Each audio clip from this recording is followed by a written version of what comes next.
Ang Pilipinas ay isang archipelago, napapalibutan ng mga dagat. Maraming mapagkukunan ng tubig. Pero bakit hanggang ngayon, katulad ng isang isla sa Bantayan sa Cebu, tubig a problem pa rin? Sa alinsangan ng panahon ngayon, kailangan mayat-maya tayong maligo at uminom ng tubig. Pero paano mo ito gagawin kung ang supply ng tubig nananatiling tuyot? Ito ang sitwasyon sa Isla Muambok sa Bantayan Island, Cebu. Kabalinto na ang napapaligiran sila ng malinaw na tubig dagat.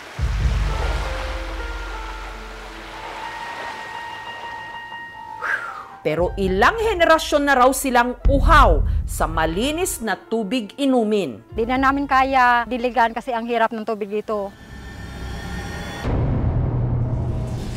Sa mga kabahayan, kapansin-pansin ang mga gabundok na labahan. Patong-patong ang mga hugasin. Ang mga galon ng tubig nakatambak at walang laman. Ang halos 300 mga residente kasi rito, umaasa na lang sa tubig ulan. Hindi pa ako natao, walang tubig dito. Pero habang nagdadamot pa sa patak ang langit, kanya-kanya muna silang diskarte sa pagdedilihensya ng malinis na tubig. Tumatawid sila sa kabilang isla sa sentro ng Barangay Sulangan para doon pa mag-igib. 20 minutos ang biyahe pa roon gamit ang demaki ng bangka.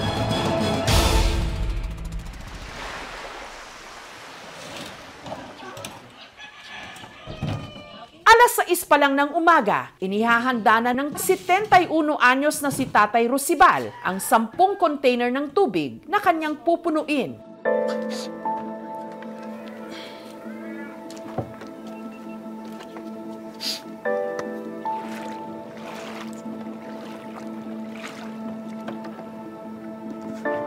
Isa-isa niya itong ikinarga sa kanyang maliit at lumang bangka.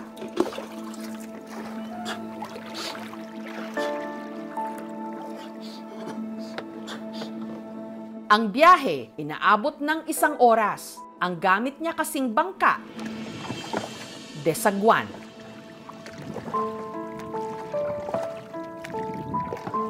Dagdag kalbaryo pa na ang kanan niyang mata hindi na nakakakita.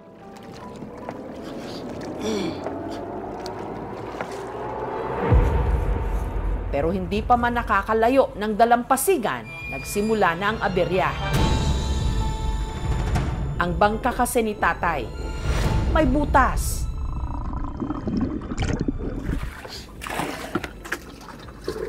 Ay tubig sa luwang. Naibuslot ang pambot. Magbulag sa init.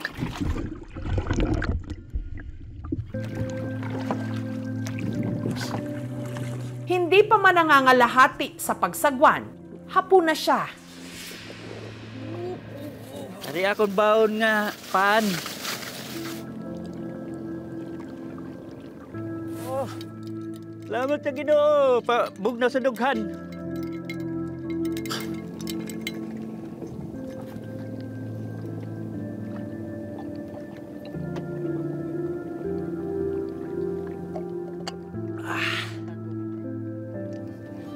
Lami. Inom ako sa tubig kay murag kanang akong tutunlan ba naughan. Maayo gan may tubig nga dala. Nung nakaipon ng lakas, ipinagpatuloy ang pagsagwan.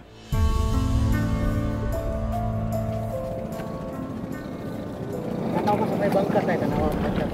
Oo, kaayo gan sa may bangka kay maglingkod ka lang. Magunit ka sa timon. Tawhay kaayo.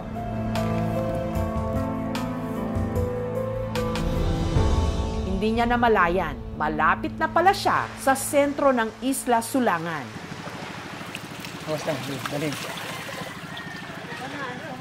Ang pinagkukunan nila rito ng tubig, isang balon na nakakonekta sa mga kabahayan. Ito yung tangke na istakan ng tubig. Gaya ng ginagamit ni na Dolores na binabayaran niya buwan-buwan. Sa isang buwan, nakabayad ako ng 4,000. Para makamenos sa bayarin, si Dolores nagpapaigib sa mga dayo mula Isla Muambok na walang sariling supply ng tubig. Ang tig-init, ang kita namin araw-araw, 500, 300. Nababawi man para makabili ng para sa maintenance. Dito nag-iigib ng tubig si Tatay Rusibal. Dugi, kon la ko giluya.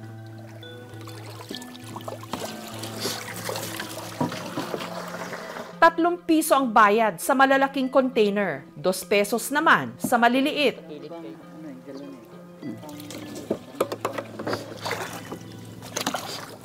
Dawata, Olivia. 40 naman ang bayad, pero 30 naman rin ako. Kwarta, okay lang daw. Kay senior naman. Ikabit ko rin akong layag para makusog-kusog ang akong dagan, mahangin. Pero dahil mabigat na ang dala niya, mas mabilis na ring pinasukan ng tubig ang butas ng kanyang bangka.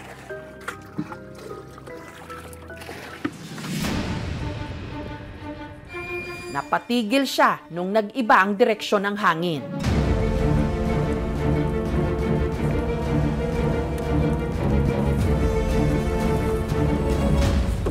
Pero may batsyag na ang akong mata sa kainit. Maayo gad ang may makina, sir. Dali-dali ako maabot. Salamat! Naabot na gad ako! Sa Isla Muambok, sinalubong siya ng kanyang misis na si Rebecca.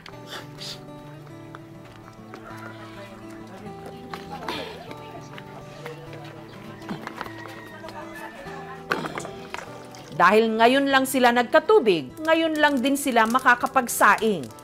Ang ipinanghugas ng bigas, siya namang ipinanghugas ng kaldero. Wa kami sang ikasigig palit sang tubig. Tungod sang kalisod gud kaayo ma'am. Isod gud kaayo isla. Nagkinahanglan gud kami tubig sa matag-adlaw. Si Rebecca at ang kanyang bunsong anak na si Rian agad ding naligo. Para makatipid sa tubig matapos magsabon at mag-shampoo, lumublob na lang sila sa dagat. Pagkatapos, pinipid nila ang isang pitchel ng tubig na pambanlaw. Makatoy kung di ako magbanlaw. Hindi lang sa tubig panlinis at panluto, hirap ang mga tiga Isla Muambok.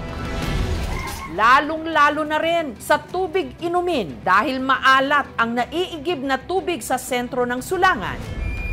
Si Ronel, umaangkat pa ng mineral water sa kabilang isla naman para maibenta sa kanyang mga kabarangay, 40 pesos kada galon. Naanad na sang mineral drink nga may pag-imnon. 25 ang pilidid doon sa bantayan. Makakita lang kami sa gamay nga. Para sa mga walang pambili ng mineral water, gaya ng pamilya ni Jezabel, ang tubig na inaangkat nila sa kabilang isla, ang siya na ring tubig inumin nila. Kasi kapos kalaga kami sa pera. Inuuna namin yung pagluluto ng bigas, tinitiis namin kahit maalat. Dahil wala silang sariling bangka, bumibili na lang sila Jezabel ng galon ng tubig sa mga tumatawid. Yun nga lang, mas mahal, 10 piso kada galon. 4 na galon kada araw ang kanilang binibili na pinagkakasya nila sa 10 miyembro ng kanilang pamilya. Sa isang linggo, isang bisis lang po talaga kami maliligo kasi kulang po talaga kami sa tubig. Pag manglaba kami sa isang bisis, sa isang linggo lamang. Ang ginagastos nila para lang magkaroon ng iinumin, malaking kabawasan daw sa kakarampot ng kita ng kanyang ama na isang mangingisda. Ang adlaw, 300. Pinakaubos, 100. 40 pesos ang maibanan sa tubig. Na akong kita, di pa igo ko sa akong biyay, sa akong kinanlanon. Imbis na pambili ng bigas, mapunta lang sa pambili ng tubig. Parang matakot kaming makasakit kasi parang hindi safe yung tubig na kinukuha namin sa Sulangan. Kung minsan nga raw, sumasama ang kanilang tiyan sa pag-inom ng tubig na inigib sa kabilang isla. Dili na ako magpakulo, diretso na. Pagkatapos, ang tiyan ko magdaguok, mahirap kayo. Kapag wala kayong pambili ng gamot, tiisin na lang natin yung sakit ng tiyan ko. Ang apo naman ni Vivencia, 3 araw daw na ospital dahil sa pag-inom ng hindi malinis na tubig. Na-admit kami sa ospital sa Bantayan, kami nang magtai-tai siya. Sa study po natin, nagkakaroon na ng saltwater intrusion ang mga deep wells. Hindi po kami nagre-recommend na inumin. Kung kailangan niyo uminom ng tubig, dapat i-boil siya. And pinaka-safe talaga is yung sealed na mineral water po talaga. Sinubukan na raw noon na maghukay ng balon sa Barangay Sulangan. Maalat talaga ang tubig. Sana matulungan niyo kami dito sa isla namin. Ang ilang dekada ng problema ng mga tiga-Isla Muambok, inilapit ng aming team sa munisipyo ng Bantayan. Ang plano raw ng lokal na pamahalaan sa lahat ng islet barangay na wala pang tubig sa Bantayan, maglagay ng desalination machine o yung makina na pwedeng i-convert ang tubig dagat sa tubig na maiinom. Nagkaroon na siya ng desalination plant na ginawa niya sa mga islet barangays. So yun po yung nasa isla sa Doong para ma-priority yung mga pinakamaraming population. Malayo po siya sa ibang islet sitios, parehas na sa Muambok. Instead na desalination plant, may desalination machine na ibibigay sa kanila. Titingnan po yan, ma'am, next year. Kung ma-realize po next year yung budget, challenge po natin kasi nasa isla ho tayo na barangay. Ang groundwater natin ay kakaunti na rin. Ang surface water natin kakaunti rin na rin, lalong-lalo na kung hindi maulan. Pero habang wala pang kasiguruhan yan, kung kailan ito mangyayari, para kahit papaano, hindi na nila problemahin ang supply ng tubig sa mga susunod na araw. Tulong po tayo. Sinagot na ng aming team ang 1 linggong supply ng tubig ni Tatay Rosibal, Jezabel at Vivencia. Ngayong adlaw na tay. Meron ding nagboluntaryong magbigay sa kanila ng tig-1 galong mineral water. Para na rin po makatulong sa mga residente dito kasi wala ditong refilling sa isla nila. Ipina-check up na rin namin ang mata ni Tatay Rosibal. So yung sa mata niya, ang tawag po is senile cataract. Kung nandun sila sa baybayin the whole day, ang problem is the sun exposure. We will refer him po sa cataract mission. Akong panawagan nga, naot nga, tabangan kami diri sa isla nga makunan sin tubig. Hinihiling namin sana makatubig po dito nga yung libre lang sana kasi wala po talaga kaming pangbili. Salamat sa Ginoo, bugnaw sa dughan. Pangunahing pangangailangan ng tao ang tubig para mabuhay. Kaya sana agad na mapatid ang pagkauhaw ng ilan pa rin nating mga kababayan sa tubig at aksyon.